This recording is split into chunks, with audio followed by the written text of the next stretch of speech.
అనగనగా ఒక అందమైన గ్రామంలో రాము సోము అనే ఇద్దరు అన్నదమ్ములు ఉండేవారు. ఇద్దరూ ఒకే ఇంట్లో కలిసి జీవించేవారు. చిన్నప్పటి నుంచి ఎంతో ప్రేమగా ఉండేవారు. రాము పెద్దవాడు, బాధ్యతగా ఉండేవాడు. సోము చిన్నవాడు, కొంచెం తొందరగా నిర్ణయాలు తీసుకునేవాడు. ఒకరోజు వారి తండ్రి ఇద్దరికీ ఒక చిన్న మామిడి తోటను అప్పగించాడు.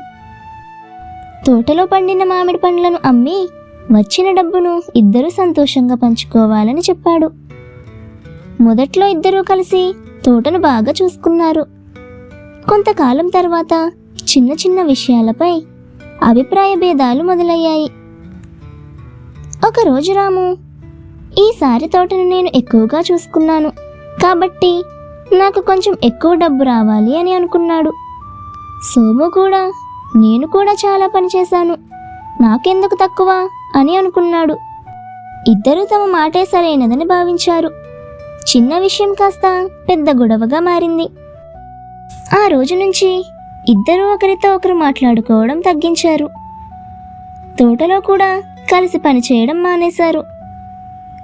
కొన్ని రోజుల తర్వాత తోటను సరిగ్గా చూసుకునేవారు లేకపోవడంతో చెట్లకు నీరు తగ్గింది, పండ్లు కూడా తగ్గిపోయాయి. ఇద్దరికీ నష్టం మొదలైంది. ఒకరోజు రాము తోటలో ఒంటరిగా కూర్చొని ఆలోచించాడు. మనం ఇద్దరం కలిసి ఉన్నప్పుడు తోట బాగా ఉండేది, ఇప్పుడు గొడవ వల్ల మనకే నష్టం వచ్చిందని అర్థం చేసుకున్నాడు. అదే సమయంలో సోముకు కూడా తన తప్పు తెలిసింది. సోము తన అన్న దగ్గరకు వెళ్ళి తన తప్పును ఒప్పుకున్నాడు. రాము కూడా తన తప్పును అంగీకరించాడు. ఇద్దరూ ఒకరినొకరు క్షమించుకున్నారు. ఆ తర్వాత తోటను మళ్ళీ కలిసి చూసుకున్నారు. చెట్లకు నీరు పోసి కొద్ది రోజుల తర్వాత తోట మళ్ళీ పచ్చగా మారింది. మామిడి పండ్లు బాగా పండాయి.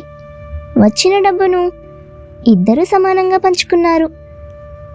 ఆ రోజు నుంచి ఇద్దరూ ఒక విషయం గుర్తుపెట్టుకున్నారు.